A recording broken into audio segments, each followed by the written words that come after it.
Hello there. Good day, good afternoon, good morning, wherever you are.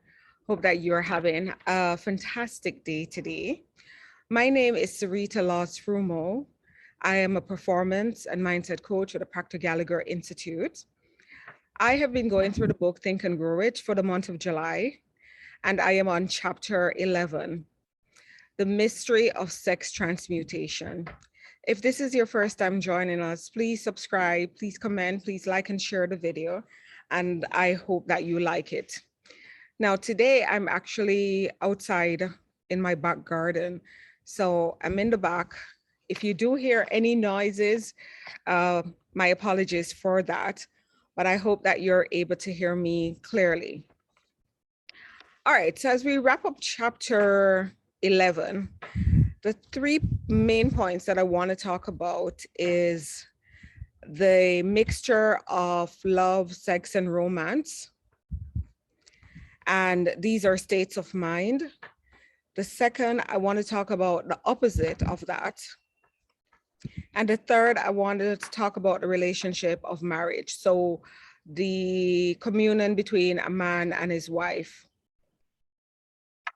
or anything akin to that. I mean, this book was written, a long time ago, so certain values have changed, but the basic essence of the relationship of marriage is something that we all know very well. And then finally, I'm gonna summarize this last part, and it will also be a summary of the entire chapter. Okay, so Napoleon is saying that, the mix of love, sex, and romance, which are states of mind, which can pull someone into genius, into becoming a high achiever, it brings calmness, of purpose, poise, accuracy of judgment, and balance. I'm looking at my notes. And it's also, it brings super achievement, because what it does, it brings about a certain sort of order. And he says, and this is of course based on research and him interviewing and also looking at the background of several thousand persons. It brings more sanity, balance, and reason. It says it can actually reform a prisoner, where the prisoner suddenly has a change of heart, a different purpose. And this is different from sex alone, because sex alone is, especially if it's done in an animalistic way. So, we spoke about men or women, well, it's normally related to men sowing their wild oats. So going out there and just having sex without anything be attached to it, it's not the same as the mix of love, sex, and romance. He also says that it brings out an artistic nature, it lingers, it guides, and it influences long after the source of stimulation fades. So you might have persons who they would say they've loved and they've lost, but if it's true love, the essence of it, it never dies. It still remains, it still has a force, it still has a power that can influence. And if we think about the different kinds of love, they are powerful. The love that a parent has for his or her child, the love between a couple, the love for a child to their parent, the love for siblings, there are several different kinds of love. True love is very, very powerful. Okay, so the opposite of that, what he's saying is that sex alone can distort, it can disorganize, and it can cause a man's action to be distorted. Because sex is more biological. It's whereas love is more spiritual. It's a feeling, right? It's especially when it's true love, it's sometimes you can't even explain how you feel. And He says it's only harmful through ignorance or jealousy. So that's for love. It's only harmful when the person is ignorant or jealous. So that's the opposite. And of course, you know, this is, there are always different sides to it, but this is the general premise of what he found. So even though there are exceptions to everything, this is the base of what he found. And then he spoke about marriage. And of course, you know, marriage counselors would have similar premise when if you spoke to one of them, or you, if you're married, you will also be able to relate a lot to this. He says, you know, there's a strong relationship, again, between love, sex, and romance. And you usually find this in a marriage. And a man's wife can either make or break him. And we spoke about the influence of a wife on the man.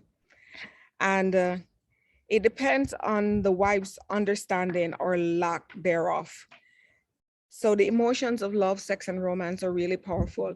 And of course, I think it would definitely be similar with a man's influence on a woman if he supports her, if she's the one that is the breadwinner, or she's the one that's doing very well in the family, because things and times have changed. Men are naturally hunters. They're normally the ones that go out there by nature. They're the ones that want to provide. And women by nature are more caring, they're more nurturing, they're, you know, the caregivers by nature, naturally. So it's from this that Napoleon is talking, you know, and that's why he makes great mention that a wife can be a great influence on her husband. So to sum up this chapter, this video should be a pretty short one. To sum it up, there is a part in this chapter where he talks about the secrecy that is shrouded around sex. And so you find that when we're younger, we tend to go out there to figure out, you know, what is this mystery? Why can't I, you know, why am I being told that not to have sex, or not that not to have sex, but it's not really spoken about in schools or with your parents. And so there's a secrecy when we're younger. And so you find sometimes you have children that go out there and they indulge in it, not understanding the power of it.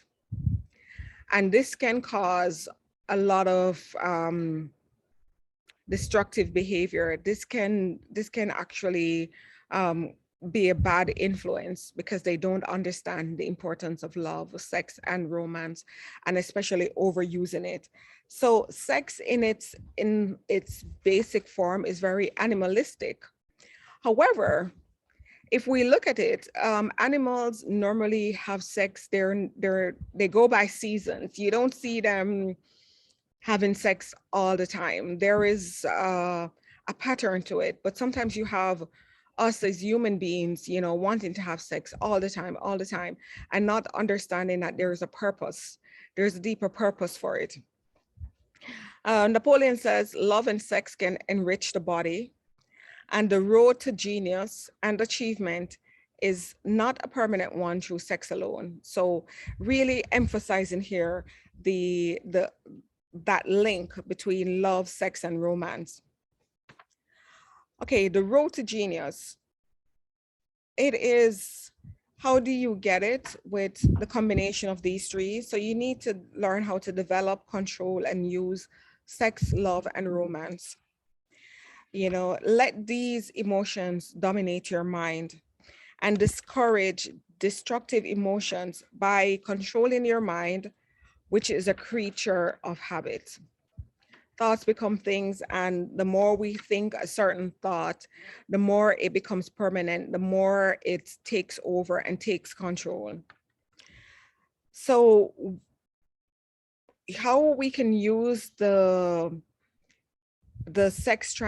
transmutation, or to transmute these emotions, is that if you have a negative emotion, you can transmute it, which means to change or transfer it into something more positive of love, sex, and romance. And control comes from persistence and habit, which is why the greatest of all is love.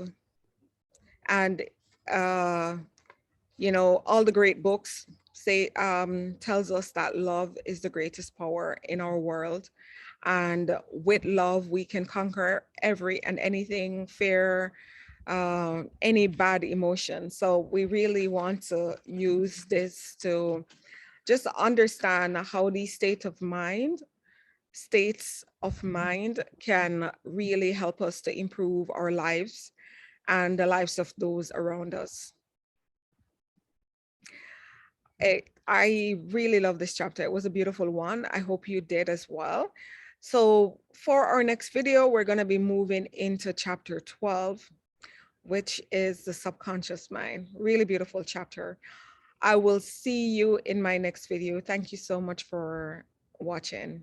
Remember to like, share, comment, and catch me in the next video.